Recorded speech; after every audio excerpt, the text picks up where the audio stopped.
सविता समाज के सविता समाज के ಯಾತಕ್ಕಾಗಿ ಹೋರಾಟ ನ್ಯಾಯಕ್ಕಾಗಿ ಹೋರಾಟ ಬೇಕೇ ಬೇಕು ನ್ಯಾಯ ಬೇಕು ಬೇಕೇ ಬೇಕು ನ್ಯಾಯ ಬೇಕು ಅವಹೇಳನಕಾರಿ ಪದ ಬಳಸಿದ ಸಿಟಿ ರವಿ ಅವರಿಗೆ ಅವಹೇಳನಕಾರಿ ಪದ ಬಳಸಿದ ಸಿಟಿ ರವಿ ಅವರಿಗೆ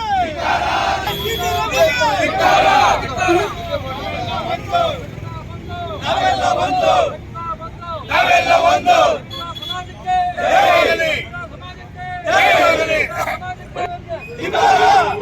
ಬಂಧುಗಳೇ, ಏನಿವತ್ತು ಸಿಟಿ ರವಿ ಒಬ್ಬ ಶಾಸಕ ಆಗಿದ್ದನು. ನಾವು ಶಾಸನ ಕಳಿಸಿ ಏನ್ ಪ್ರಯೋಜನ?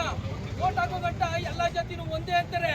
ವೋಟ್ ಹಾಕಿಸ್ಕೊಂಡ್ಮೇಲೆ ಜಾತಿಗೆ ಮೇಲೆ ನಿಗಾ ಇರಲ್ಲ, ನಾಲ್ಗೆ ಮೇಲೆ ಲಿಮಿಟ್ ಇರಲ್ಲ.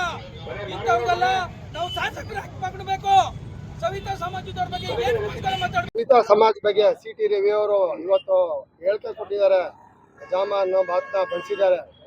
ಈಗ ಇವ್ರನ್ನ ಒಬ್ಬರನ್ನ ನೋಡ್ಕೊಂಡು ಲೋಕಾರೂಢಿ ಮಾಡ್ಕೊಂಡ್ಬಿಟ್ಟಿದ್ದಾರೆ. ಸವಿತಾ ಸಮಾಜದ ಬಗ್ಗೆ ಈ ತರ ಒಂದು ವರ್ಡ್ಗಳನ್ನ ಮೊದಲು ಹಿಂದೆ ಜಾಸ್ತಿ ಬಳಸ್ತಾ ಇದ್ರು, ಹೋಯ್ತಾ ಹೋಯ್ತಾ ಎಲ್ಲ ಬುದ್ಧಿ ಕಲ್ತಿದ್ದಾರೆ. ಯಾಕೆಂದ್ರೆ ಸಿಟಿ ರವಿ ಈ ತರ ಹೇಳಿಕೆಗಳನ್ನ ಕೊಡ್ತಾರೆ ಅಂದ್ರೆ ಅವ್ರಿಗೆ ಮಾನ ಮರ್ಯಾದೆ ಏನು ಇಲ್ಲ.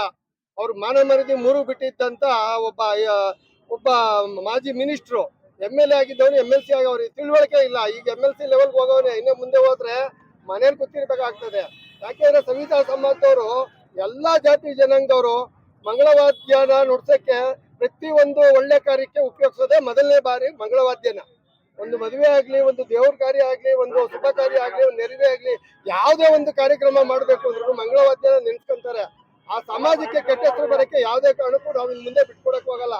ಇನ್ ಮುಂದೆ ಇದೇ ತರ ಏನಾರ ಸ್ಟೇಟ್ಮೆಂಟ್ಗಳು ಕೊಡೋದು ಮಾಡೋದು ಯಾರೇ ಆಗ್ಲಿ, ಯಾವುದೇ MLAಗಳಾಗ್ಲಿ ಈ ತರ ಸ್ಟೇಟ್ಮೆಂಟ್ಗಳು ಮುಂದಿನ ದಿನಗಳು ಕೊಟ್ರೆ ಅವರ ಈ ಒಂದು ಸಮಾಜ ಅವ್ನು ಯಾರು ಮಾಡಿರ್ತಾನೆ ದಯವಿಟ್ಟು ಅವ್ರಿಗೆ ವೋಟ್ ಹಾಕಿ ಯಾವುದೇ ಒಂದು ಓಟು ಕೂಡ ಹಾಕ್ಬಾರ್ದು. ನಿಮ್ ಸಮಾಜದ ಏನು ಅಂತ ತೋರ್ಸ್ಕೊಡ್ಬೇಕು ಅಂತ ಹೇಳ್ತೀವಿ, ವಾರ್ನಿಂಗ್ ಮಾಡ್ತೀವಿ.